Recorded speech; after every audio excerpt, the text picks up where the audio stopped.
नमस्कार, मैं हूं पंकज कुमार और आज राजशास्त्र में बात करेंगे कि बिहार विधानसभा अध्यक्ष विजय कुमार सिन्हा की बेइज्जती उनकी ही पार्टी के सदस्य क्यों कर रहे हैं। जब सम्राट चौधरी ने सदन के लाइव प्रसारण के दरमियान उनकी इस कदर बेइज्जती कर दी कि उनके व्यवहार से आहत होकर के विजय कुमार सिन्हा, जो कि बिहार विधानसभा के अध्यक्ष हैं, उन्होंने सदन की कार्यवाही ही स्थगित कर दी।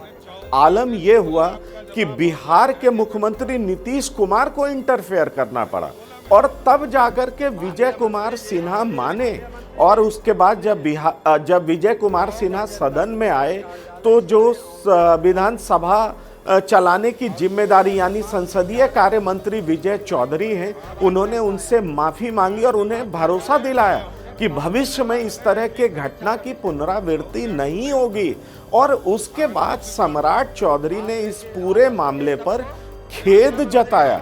जी हां, पहले विजय कुमार चौधरी जो कि जेडीयू से हैं, संसदीय कार्य मंत्री हैं, और उसके बाद सम्राट चौधरी जो कि बीजेपी के कोटे से मंत्री हैं, उन्होंने खेद जताया और तब जाकर के कार्रवाई शुरू हुई।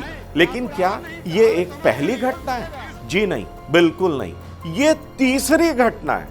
अगर मैं दो और घटना की बात करूं तो मंगलवार को प्रमोद कुमार और राम सूरत राय ने भरे सदन में जिस तरह से तेजस्वी यादव के खिलाफ जिस तरह के शब्दों का प्रयोग किया और लगातार बिहार की विधानसभा के अध्यक्ष उनको रोकते रहे, टोकते रहे, लेकिन राम सूरत राय ने तो यहां तक कह दिया कि वो तेजस्वी यादव को गांधी मैदान में देख लेंगे। इस तरह का आचरण उन्होंने पेश किया और बिहार विधानसभा अध्यक्ष चुपचाप देखते रहे। लगा ऐसा कि उनके कंट्रोल में कुछ भी नहीं है और इस तरह का आचरण करने वाले कोई विपक्ष के सदस्य नहीं थे, उनकी पार्टी के ही लोग थे।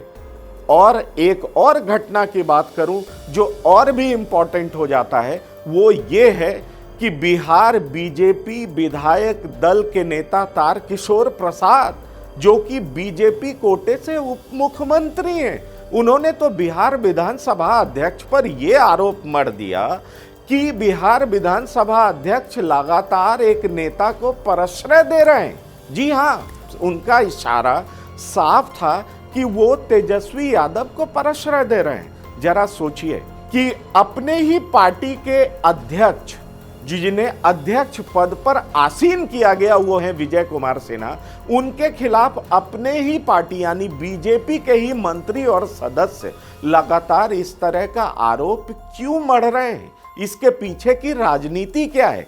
तो दो बात प्रमुख तौर पर उभर करके सामने आती है। एक तो ये कि अगर इस बार की बात करें, इस बिहार विधानसभा चुनाव से पहले की बात करें, तो बीजेपी पर दबदबा सुशील मोदी का हुआ करता था और कहा यह जाता है कि विजय कुमार सिन्हा सुशील मोदी कैंप को ही बिलोंग करते थे। अब इस चुनाव के बाद जो परिणाम आया, उसके बाद साफ दिखने लगा कि बिहार बीजेपी पर पूरी तरह से पकड़ भूपेंद्र यादव और नित्यानंद राय के खेमे का है। पिछले विधानसभा की बात करें तो उसमें विजय चौधरी विधानसभा अध्यक्ष थे और विजय चौधरी भूमिहार कोटे से ही आते हैं। चूंकि इस बार विधानसभा अध्यक्ष बीजेपी कोटे से होना था तो उसमें सीनियर नेता को चुना गया और सीनियर नेता जो भूमिहार जाति से आते हैं वो विजय कुमार सिन्हा थे।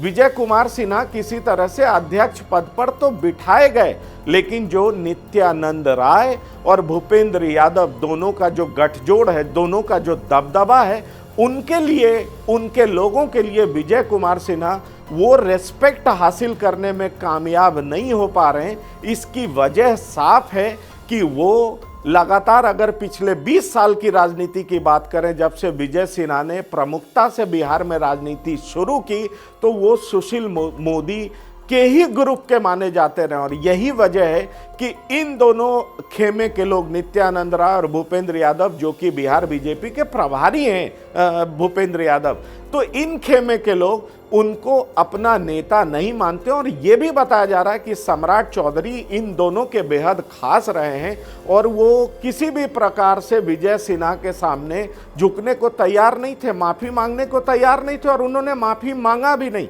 जब मुख्यमंत्री ने इंटरफेयर किया, इसमें इंटरवीन किया, उन्होंने कहा कि यह संसदीय परंपरा के खिलाफ है और सरकार की फजीहत हो रही है, तब सम्राट चौधरी माने कि वो खेद जता सकते हैं। तो दरअसल सुचिता की बात, अनुशासन की बात करने वाली बीजेपी के अंदर इस कदर की राजनीति चल रही है कि सदन के अंदर भी अपने ही पार्टी के अध्यक्ष को ज़्यादा तवज्जो या सम्मान देने से ये लोग बच रहे हैं और साफ दिख रहा है कि अपने ही पार्टी के लोग उन पर किस तरह का आरोप मढ़ रहे हैं। धन्यवाद।